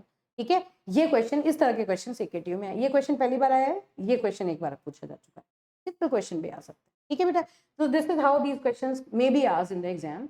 अब आप टाइमली जो बच्चे पढ़ना चाहते हैं टाइम, क्योंकि ये कुछ सब्जेक्ट्स ऐसे होते हैं जिनको आप लास्ट टाइम पे पढ़ोगे तो उतना अच्छा आप स्कोर भी नहीं कर पाओगे और आपकी जो सब्जेक्ट की अंडरस्टैंडिंग है वो बहुत अच्छी नहीं बन पाएगी, है ना। कुछ बच्चों को ये कॉम्प्रिहेंशंस रहते हैं कि थर्ड ईयर में आके हम सब्जेक्ट्स पे इतना फोकस क्यों करें, हम प्रोग्रामिंग पे फोकस करेंगे। लेकिन बेटा जब आप प्लेसमेंट के लिए बैठते हैं तो वहां पर आपकी कोर कंप्यूटर साइंस की नॉलेज भी टेस्ट की जाती है, और ये वो सब्जेक्ट्स नहीं है जहां पर कोर कंप्यूटर साइंस की नॉलेज को स्ट्रॉन्ग बनाने वाले सब्जेक्ट्स हैं, कोर सब्जेक्ट्स में से आते हैं। तो दैट इज वाई इंपॉर्टेंस बहुत हाई होती है, ठीक है। इनके ऊपर बेस्ड क्वेश्चंस भी पूछे जाते हैं, इनकी एनालिसिस भी आपसे पूछी जाएगी, और साथ साथ ये लॉजिक बिल्डिंग में भी आपकी हेल्प करेंगे, ठीक है। तो जो बच्चे टाइमली अपनी पढ़ाई शुरू करना चाहते हैं, गेटवे क्लासेस एप्लीकेशन में आज इंडिपेंडेंस डे है तो आपके पास ऑफर्स भी अवेलेबल हैं। आप कूपन कोड लगा के आपका जो कॉम्बो पैक है या जो भी आप पर्टिकुलर कोर्स में रजिस्टर करना चाहते हैं उसका जो अमाउंट है वो ऑटोमेटिकली रिड्यूस, सिग्निफिकेंटली रिड्यूस हो जाएगा, ठीक है। तो आप प्ले स्टोर से एप्लीकेशन ले सकते हैं, या फिर जो बच्चे आईफोन यूज करते हैं या आईपैड यूज करते हैं वो ऐप स्टोर से भी गेटवे क्लासेस की एप्लीकेशन को डाउनलोड करके, ये हेल्पलाइन नंबर है, इस नंबर पे आप कॉल करके भी पूछ सकते हैं, ठीक है। तो टाइमली आप लोग अपनी पढ़ाई शुरू करें और पढ़ते रहें। Happy independence day to all. Thank you.